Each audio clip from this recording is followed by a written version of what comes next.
bertemu kembali dalam Sekolah Minggu Online GKR. Hari ini, Ki senang sekali bertemu dengan teman-teman. Kalian pasti sudah menyiapkan diri untuk mengikuti ibadah sekolah minggu. Ibu senang sekali melihat kalian begitu rindu mengikuti sekolah minggu. Ibu Yuli, Iya. tadi sebelum Ki berangkat, Ki makan roti dengan mentega. Ketika Ki makan roti, Ki jadi ingat dengan lagu Sekolah Minggu Roti dan Mentega. Betul, Ke. Itu lagu menggambarkan bagaimana eratnya pertemanan kita di sekolah minggu. Seperti roti dan mentega. Mari kita nyanyikan bersama lagu Roti dan Mentega.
Sekarang Ki kan sekolah online, tapi terkadang Ki rindu masuk sekolah. Begitu. Aku bosan. Hei, halo Jason. Lama tidak berjumpa dengan Jason. Kenapa mukanya sedih? Jason pengen masuk sekolah. Bosan sekolah dari rumah, Bu. Oh, begini anak-anak. Ibu mempunyai seekor ikan dan mempunyai 2 akuarium. Yang satu akuarium yang besar, yang satu akuarium yang kecil. Suatu hari, ibu memindahkan ikan yang di dalam akuarium besar ke akuarium yang kecil. Kira-kira, apakah ikan itu merasa sedih? Tidak, anak-anak. Ikan akan sedih apabila ikan diambil dari air lalu dikeluarkan. Oleh sebab itu, apapun yang terjadi, kita harus percaya kalau Tuhan tetap bersama dengan kita. Jason mengerti sekarang, Bu. Iya. Walaupun Jason mengikuti pelajaran di rumah atau di sekolah, Jason harus tetap bersukacita. Betul, Bu Yuli. Ki sekarang mau tetap semangat walaupun keadaan sudah berubah. Yang penting kasih Tuhan Yesus tetap ada di hati Ki. Betul.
Tuhan yang ibu katakan tadi seperti ikan yang di dalam akuarium. Walaupun ikan itu dipindahkan, tetapi ikan itu tidak merasa sedih.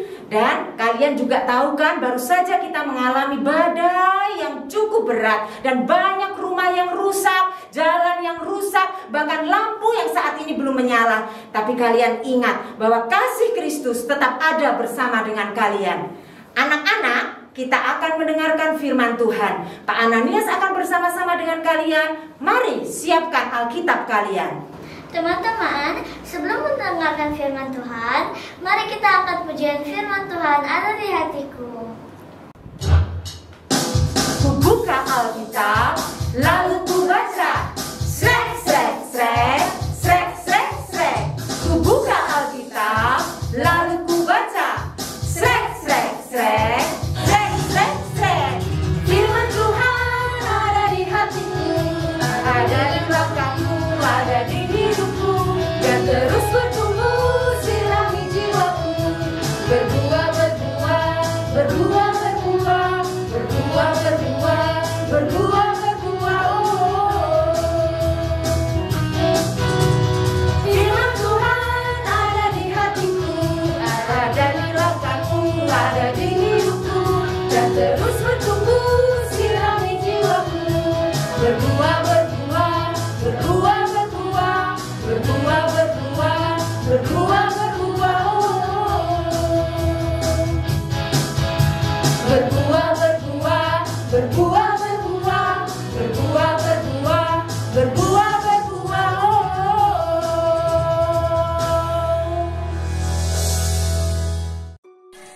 Shalom, selamat pagi anak-anakku sekalian. Hari ini jumpa lagi bersama Pak Ananias. Kita bersama-sama akan merenungkan firman Tuhan pada pagi hari ini yang Pak Ananias pilih dari surat Roma pasal 8 ayat yang ke-28. Surat Paulus kepada jemaat di Roma pasal 8 ayat yang ke-28. Baiklah anak-anak, silahkan menyimaknya di Alkitab masing-masing dan Pak Ananias akan membacakannya untuk kita. Roma pasal 8 ayat 28 berbunyi demikian. Kita tahu sekarang bahwa Allah turut bekerja dalam segala sesuatu untuk mendatangkan kebaikan bagi mereka yang mengasihi Dia, yaitu bagi mereka yang terpanggil sesuai dengan rencana Allah. Pak Ananias akan bacakan bagi kita sekali lagi. Roma pasal 8 ayat 28 berbunyi, kita tahu sekarang bahwa Allah turut bekerja dalam segala sesuatu untuk mendatangkan kebaikan bagi mereka yang mengasihi Dia, yaitu bagi mereka yang terpanggil sesuai dengan rencana Allah. Anak-anakku yang kekasih, dalam kehidupan kita, baik itu kita sebagai anak-anak atau kita sebagai orang dewasa, bahkan sebagai orang tua, siapapun kita, tentunya kita tidak terlepas dari kehidupan yang dipenuhi dengan sukacita maupun kehidupan yang dipenuhi dengan duka cita.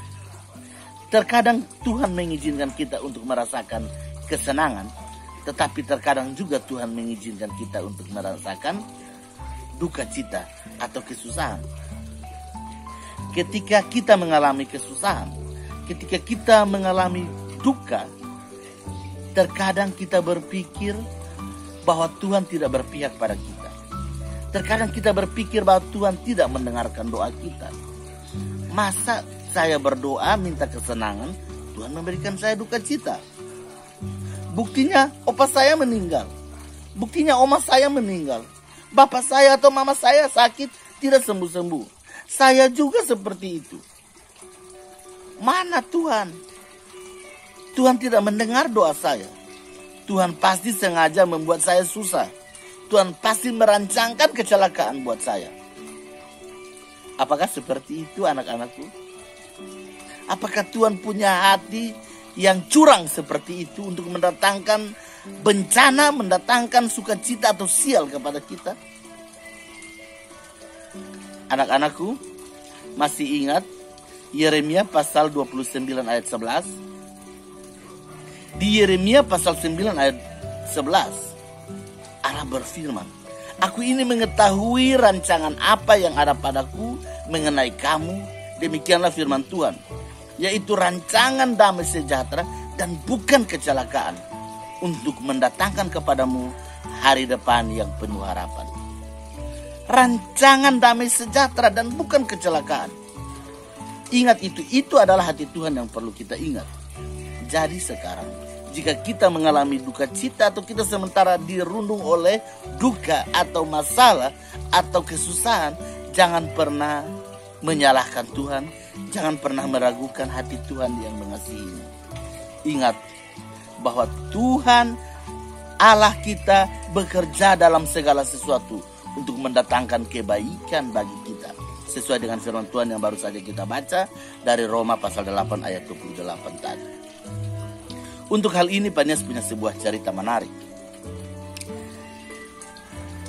Di Kupang ini paling banyak mungkin kita temukan adalah burung burung gereja, burung koak, burung pompa atau biasa orang bilang burung merpati. Suatu hari ada seekor burung merpati.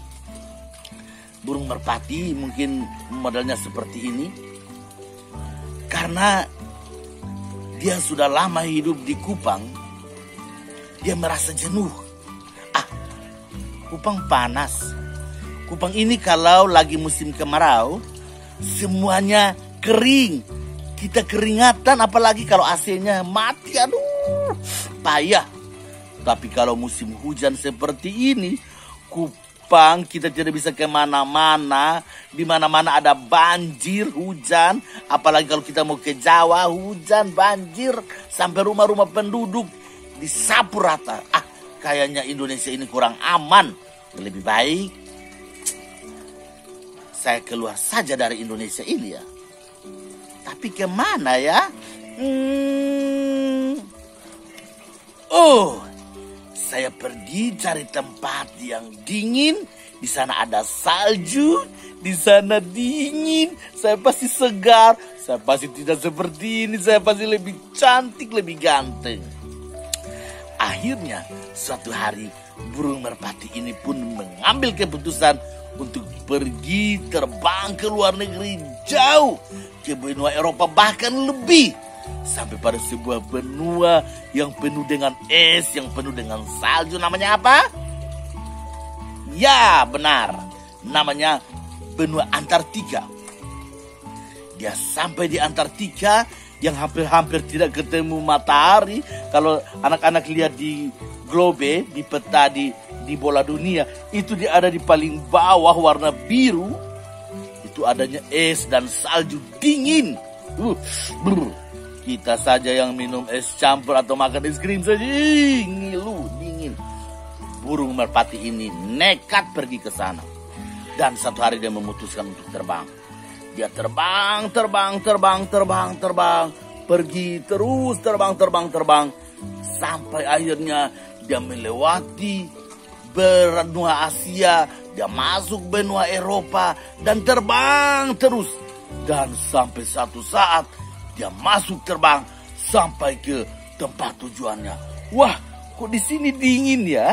Makin dingin, aduh sejuk, enak. Saya suka tempat ini. Akhirnya dia mulai terbang, mengepakkan sayapnya terus. Makin lama terbang, makin masuk menuju benua Antartika.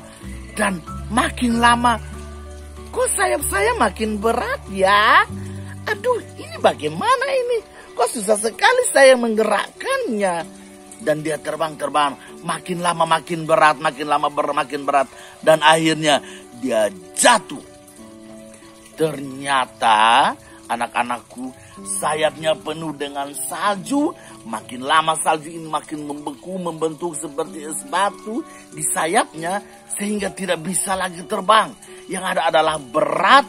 Dia tidak bisa mengepakkan sayapnya. Dan dia jatuh. Dia jatuh kedinginan. Dia tidak bisa bergerak karena sudah makin lama makin beku. Aduh, kalau seperti begini, lebih baik tadi saya tinggal di Kupang. Biar panas-panas negeri sendiri. biar panas-panas, disitulah tempat kelahiran saya. Tapi sekarang saya terjebak di dalam es batu ini. Bagaimana? Siapa yang mau tolong saya? Ketika ia sementara kedinginan, sementara menderita dalam kebekuan, dia ingat mungkin burung ini juga dilatih oleh tuannya untuk berdoa. Namanya juga cerita ya, masa burung seperti itu. Dia berdoa, Tuhan, kalau Tuhan bisa membebaskan saya akan sungguh-sungguh berbakti dan setia kepada Tuhan. Tuhan tolong kirimkan penolong bagi saya untuk bisa menyelamatkan saya. Dan dia terus terkungkung.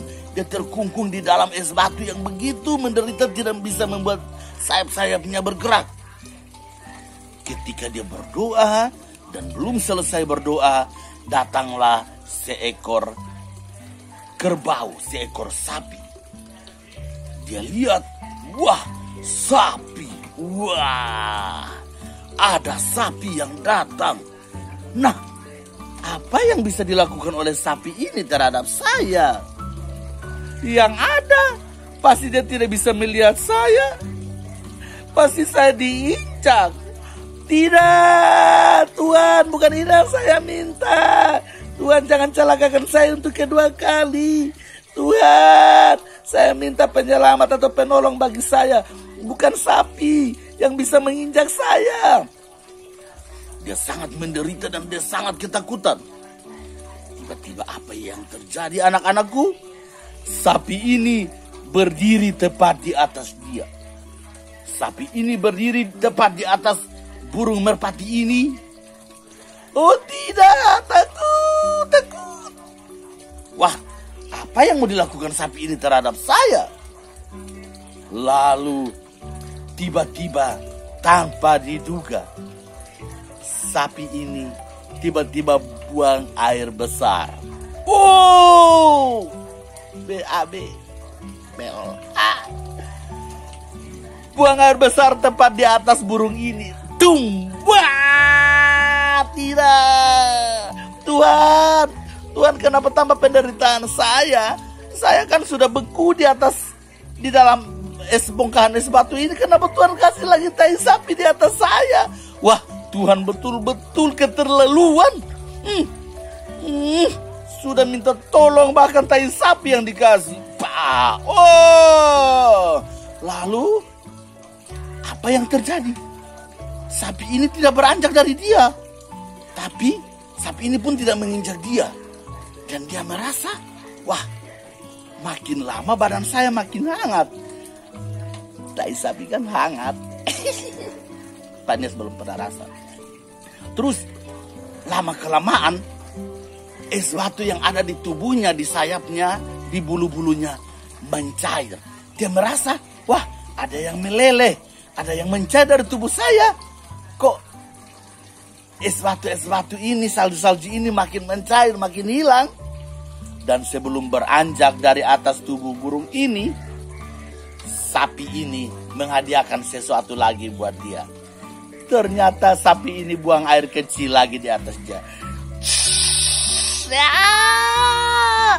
Tadi sudah dikasih kotoran yang begitu besar, sekarang dikencingi lagi. Aduh,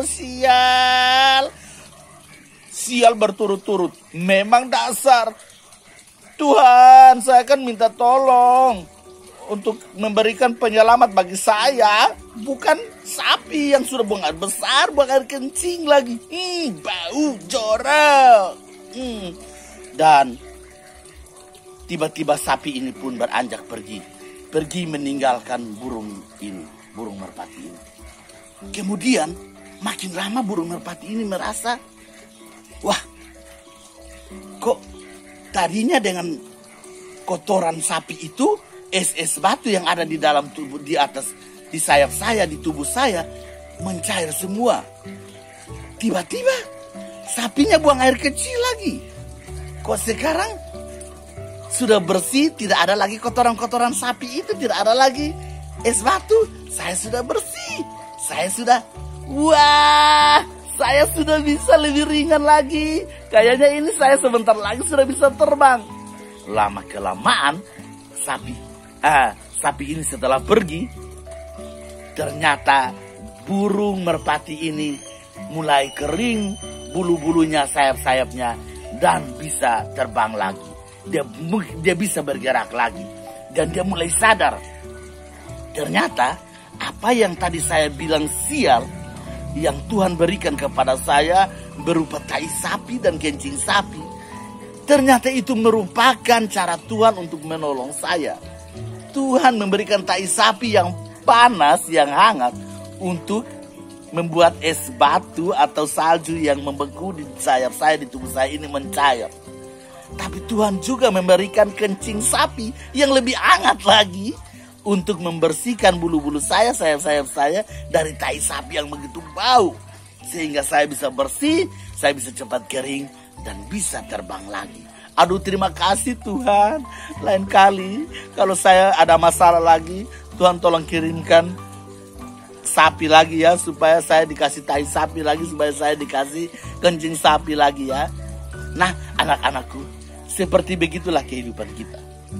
Apa yang Tuhan berikan buat kita, jangan melihat itu sebagai musibah, tetapi lihatlah itu sebagai cara Tuhan untuk mendatangkan kebaikan, mendatangkan sukacita bagi kita. Ingat firman Tuhan yang baru saja kita baca di dalam Roma pasal 8 ayat 28 tadi.